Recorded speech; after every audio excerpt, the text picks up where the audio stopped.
The Rob Brydon show. Sorry. Tonight's show is a little less lively than usual. Keep it down.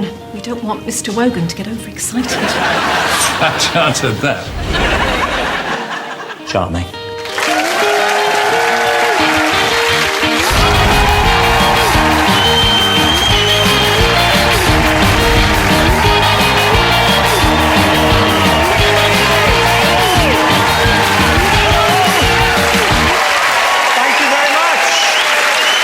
Welcome to the show. Good evening, everybody. Oh, what a lovely audience. What such a response. Oh, look at these faces. Oof. Look at you.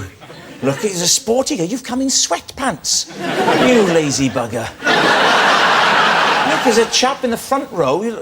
You a rugby player, sir? You could be a rugby player. No. You're not? What's your name? Anthony. Anthony. Hello, Anthony. Well, you're awfully sensitive. Has there been a bereavement recently that I should know about? Look at you. Fish. You look... What do you say? I wish?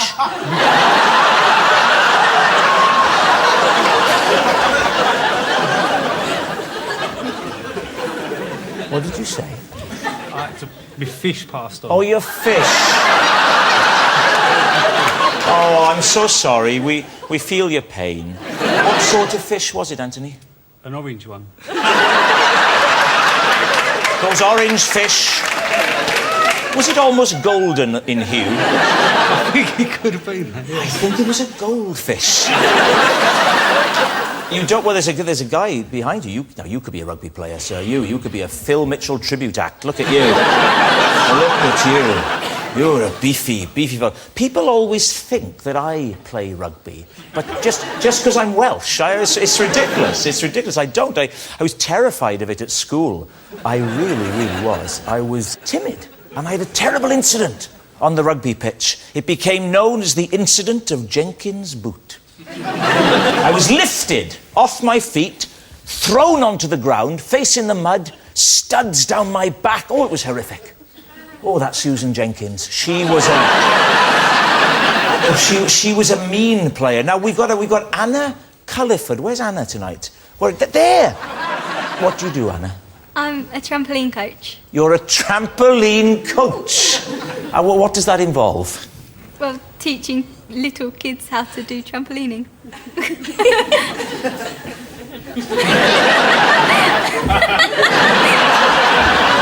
Well done. Here's your certificate. We've got a big range of ages tonight, actually. We've got youngsters and we've got some people who, let's be honest, are hanging on to life. Ooh, hang on a minute. Look at this. 2 rows behind you. Just used to look at your little hoodie. There's a hoodie wearer. He's got his hood down. He poses no threat. Welcome, sir. What is your name? Michael. Michael, and you're a hoodie wearer. Or as I like to think of it, a binge drinker. Where are you from, by the way? Barry Island. Well,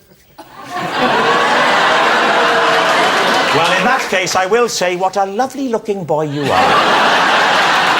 From Barry Island. Oh, wow. Well, this is a delight for you, isn't it, eh? Electricity. No, you laugh, but these hoodies, they're scary. Because the rules have changed now out there. The rules have changed. When did it become normal, for example? When did it become allowable on a Friday night in town for young ladies to be out at night in a gang and pee in the street? Well, that's looked upon as normal now. Go on, Cheryl Gannilas. Just let it out and let it flow, lass. I'm not saying they're all from Newcastle. Just saying most of them. Now then, tonight we are uniting the kingdom on the show. Later on, I'll be talking to my favourite Scottish person in all of the world, Sharleen Spiteri.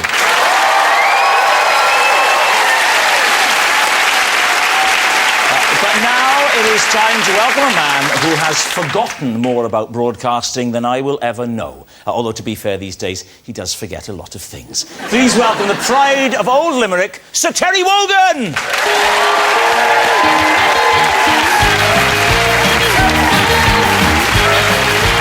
Jump off, Terry, jump off!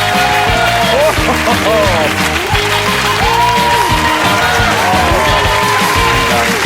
Brydon, please have a seat. Thanks. Sir Terry Wogan. Thank you. Look at that. Well, you handled that like a man half your age. Is it going to be like this all evening? Yes, the chair evolves as well. People say you've retired, but of course you've not really. You've stopped the breakfast show. So tell us now about the typical Wogan day now, if there is one. Well, I lie abed with the present Lady Wogan. Either I'll get up and make the tea, or she'll get up and make the tea. And so the long day wears on. Yes. It's gripping stuff. It is. It is. I'm not tremendously active. You've probably seen that. Although I have the old racing snake figure. Yes. Naturally, but I see people jogging, running about, lifting weights. And a year or two ago, I was in the Seychelles, and I saw a tortoise, 220 years old, hardly moved a muscle. My idol. Every time I look at you, I just want to start talking like this. And every time I look at you, I want to talk like that. Hang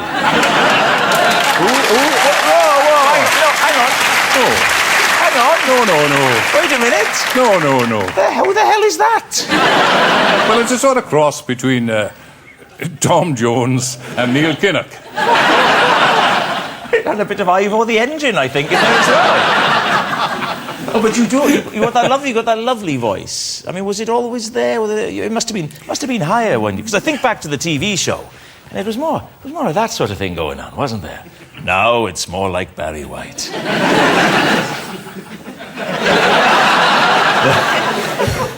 Walrus of love.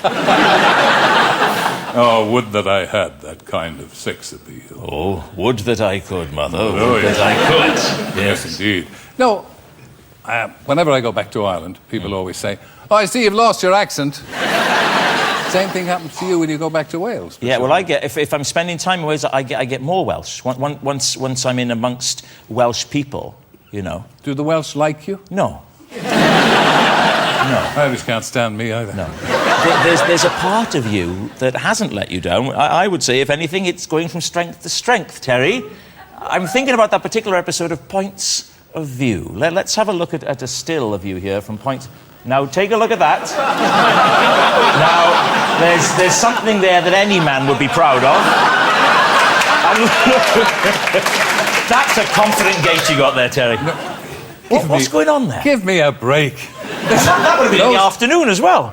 Those are moleskin trousers. There's more than a mole down there, Terry.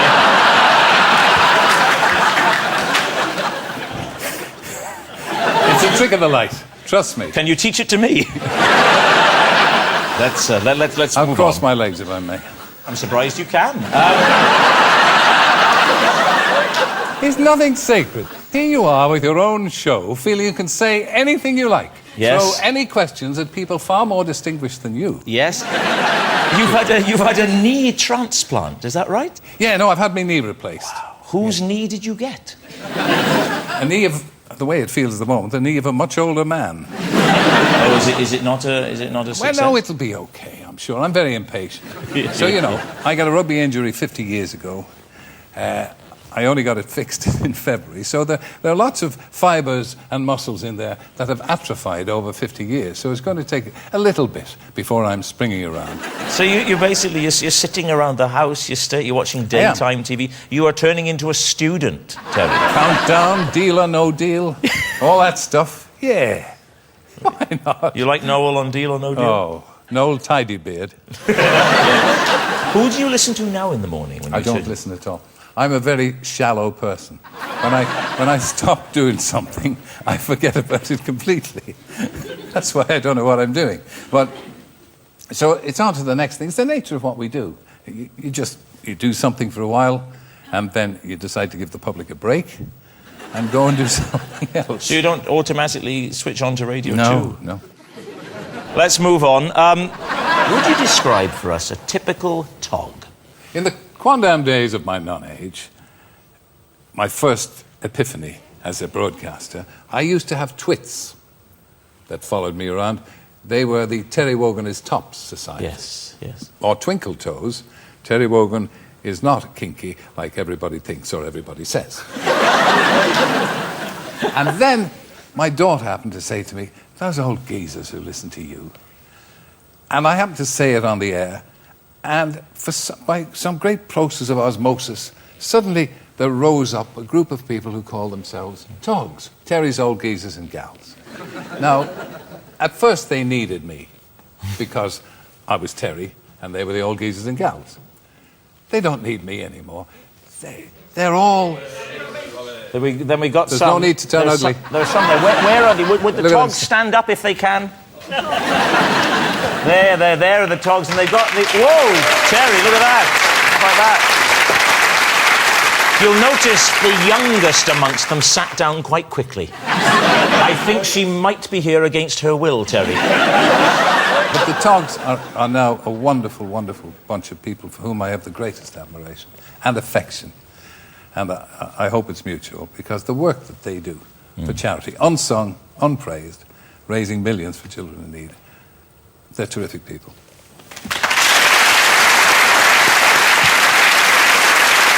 All right, now, excuse me for a second, Terry. Always wanted to do that. Later on, the audience will get their chance to ask you a question.